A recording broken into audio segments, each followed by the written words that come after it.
told President Trump that he is not a, quote, target of the Mueller investigation, of the Russia probe.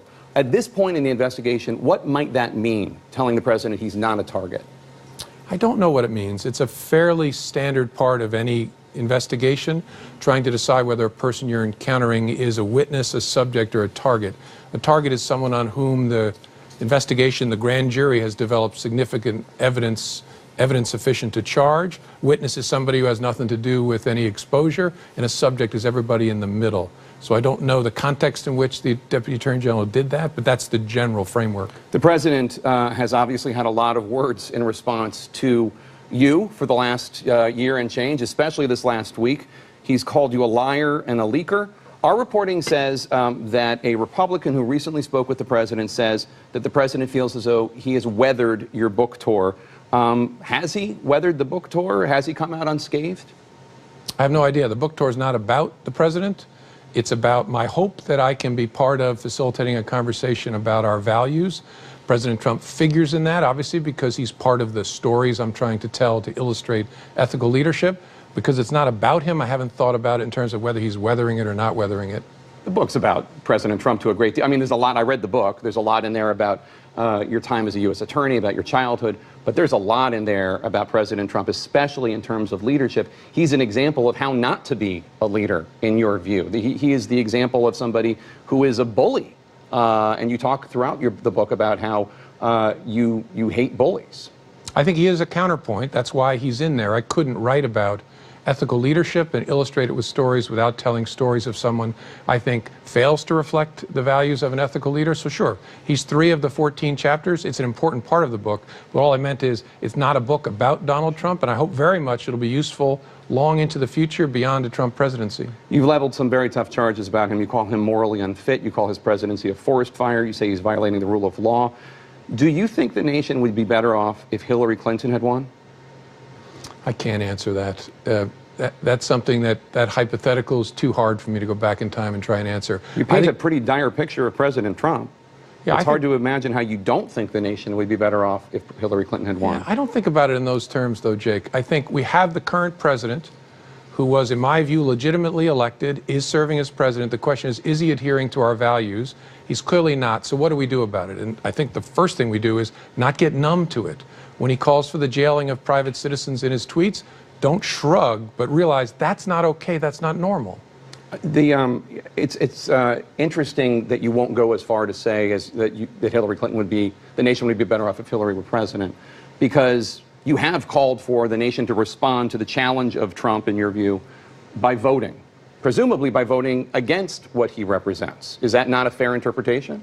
I actually think of it, maybe it's the same thing, but I think of it in terms of voting for something else, which is the core values of this country, which are more important than any policy dispute. So I don't care whether people find that in a Republican or a Democrat or neither. It's important that our leaders reflect those values, because that's all we are.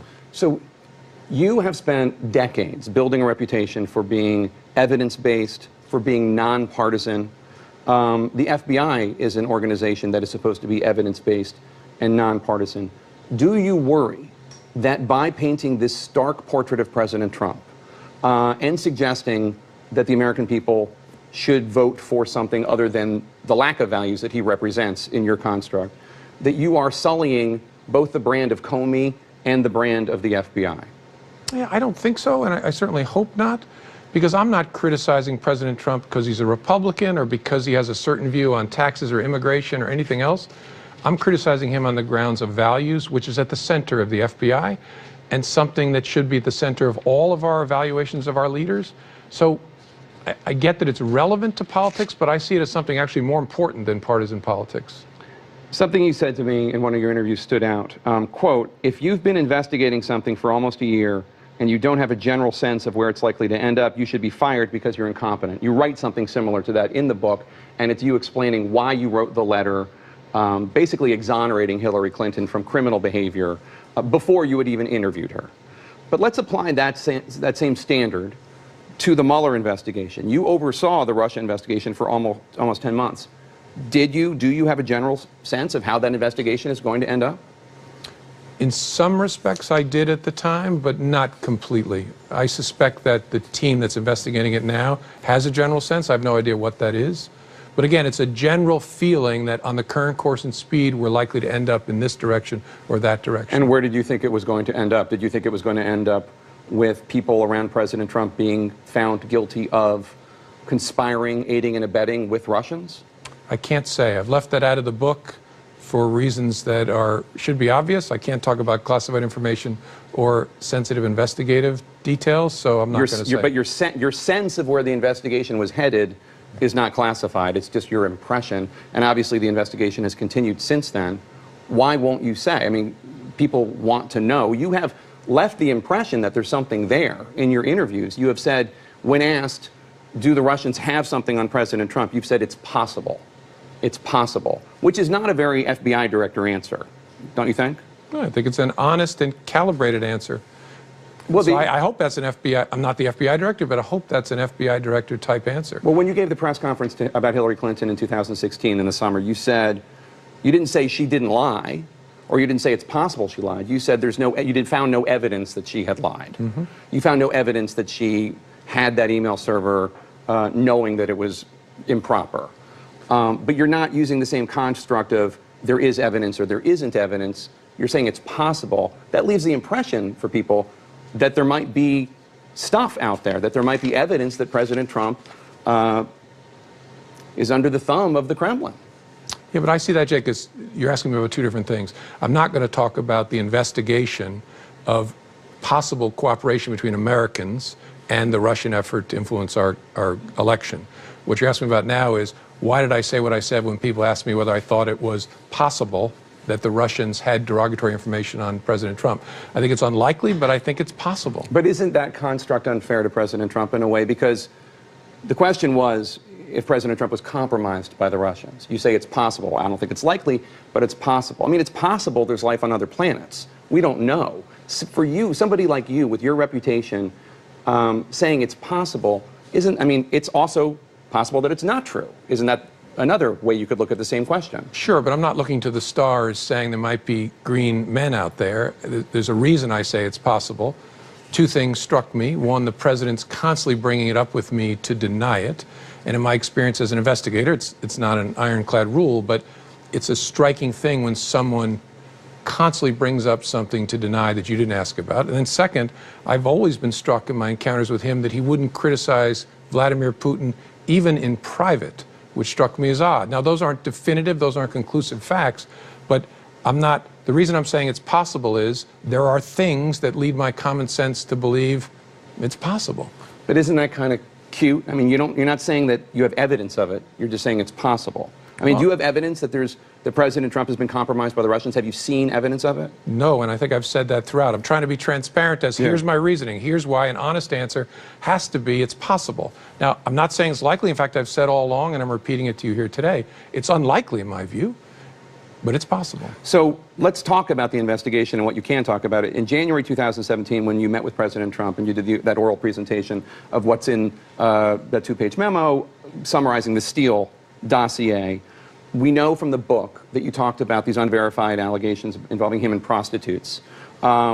Did you brief him about any of the other things in the Steele dossier, claims that his associates, Michael Cohen or Paul Manafort, were potentially working with the Russians, or was it only about the prostitutes? It was only about the salacious part of it. Why? Why only about that? Because that was the part that the leaders of the intelligence community agreed he needed to be told about, because we knew it and thought it was about to become public. And if it was true, we didn't know whether it was true, it would be important to let him know this as part of a defensive briefing. While we're on the subject of the dossier, by the time you left, how much of it do you think you were able to either prove to be correct, verify, or debunk? The work was still underway. I wouldn't be able to say anyway if I was still there, but the work was still underway when I was fired. Some of it, is it fair to say that some of it you verified as true and some of it you debunked as false? I think all I can say is a core part of it was consistent with lots of other intelligence, core part of it being the Russians are engaged in an orchestrated campaign to influence the American election. Michael Cohen, I want to ask you about him. He's now under criminal investigation by the U.S. Attorney for the Southern District of New York, your former job. CNN's reporting that one of President Trump's former lawyers is warning the president that Michael Cohen could flip. And also we're hearing, and lots of people have reported, that President Trump and his advisors are much more concerned about the investigation into Michael Cohen than they are into the Russia investigation. Put on your legal analyst hat for a second. Why might that be? Why would they be more worried about Michael Cohen than about Robert Mueller? I'm going to resist putting on the legal analyst hat. You've got all these awesome legal analysts at CNN. I'm not one of them. We know that Cohen's name is in the Steele dossier. We know that the FBI has been trying to verify whether or not the entire dossier is true or not. Is he vulnerable in the Russia investigation, Michael Cohen? That's not something I can answer. In the book, you detail several interactions with the president that made you uncomfortable. Ultimately, you accepted President Trump's dinner invitation. You promised honest loyalty. You later agreed that Michael Flynn, was a good man. Now, you write that your experience in high school gave you a, quote, lifelong hatred for bullies. Do you think President Trump is a bully, and do you hate him? I definitely don't hate him. There are things he does that make me uncomfortable and I think are inappropriate, that are in some ways like a bully-like behavior, but I don't hate Donald Trump. I don't even dislike Donald Trump. I want to ask you a devil's advocate question about President Trump. You were a person who privately briefed him about this salacious allegation involving prostitutes. Is it not possible that President Trump, when he asked for your loyalty, had in his mind the idea that here's an FBI director, the only FBI director I'm really familiar with is J. Edgar Hoover, and I know he blackmailed politicians all the time. Is it not possible that he thought he was asking for your loyalty because he was worried that you were going to drop all this incriminating information on him that may or may not have been true? It's possible. It's possible. I'm only saying that because you said that. I want to get clarity on something else that you said this week. You said this week that President Trump, quote, treats women like meat. Is that from some personal experience that you saw or heard about, or is that just from things that he has said? Just from media, not from personal experience. I want to ask specifically about, if you could put on your hat, your legal analyst hat. I'm going to ask you one more time. Which I'm refusing to put on. You're refusing to do. But to look at, I know you've been asked about the obstruction of justice charge, and you said it's possible that there's an obstruction of justice case to be made, specifically with firing you and asking you, after the meeting where he asked you to drop the Flynn matter. Look at the conspiracy matter, aiding and abetting, when I know collusion is not an actual criminal charge. Good. If you look at what there is there, we know the Russians hacked the Democrats. We know that at least two people in the Trump world, Papadopoulos and Trump Jr., were approached by people with Kremlin ties and told about dirt on Hillary Clinton. We know that there is an expression of a desire for that information. We know that two people in the Trump world reached out to Julian Assange. We know that Julian Assange and WikiLeaks published these emails, and we know that President Trump made a lot of hay out of those emails. First of all, am I missing anything? Is there anything else in the conspiracy that we don't know? I can't answer that. Of everything I just said, which is all in the public domain, is that enough for a conspiracy charge against anybody?